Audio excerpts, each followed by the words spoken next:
कौन कौन से? सत्यता, सत्य बोलना, पवित्रता, दया और दान। तीन पैर कट गए, ना व्यक्ति सत्यता में है, ना पवित्र रहता है और ना हृदय में दया है। कलयुग में दया होती तो कोई अपने माँ बाप पे अत्याचार नहीं करता, दया आती। हाँ? ये हमारे माँ बाप हैं, इन्होंने जन्म दिया है, लेकिन दया खत्म हो गई, पवित्रता नहीं है और ना सत्यता है, केवल दान रह गया कलयुग में। एक पैर पे धर्म खड़ा है, दान के पैर पे। जिस दिन दान होना भी खत्म हो जाएगा, धर्म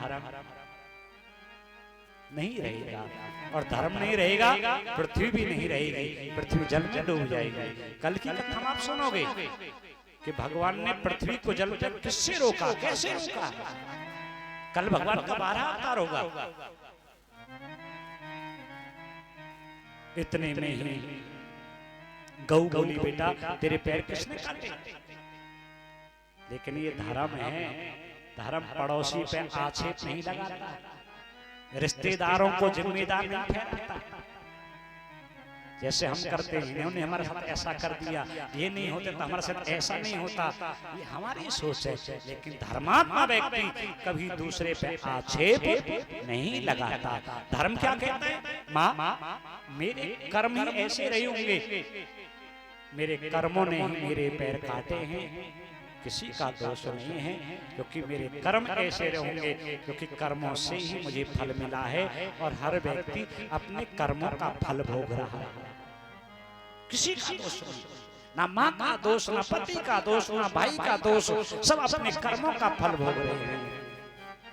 कर्मणा जायते जंतु कर्मणैव विलीयते, सुखम दुखम भयम क्षेमम कर्मणैव विपद्यते। रामायण क्या कहती है? काहू न को सुख दुख कर दाता, काहू न को सुख दुख कर दाता, निज कृत कर्म भोग सब भ्राता। निज कृत कर्म भोग सब भ्राता, काहू न को सुख दुख कर दाता, निज कृत कर्म भोग सब भ्राता।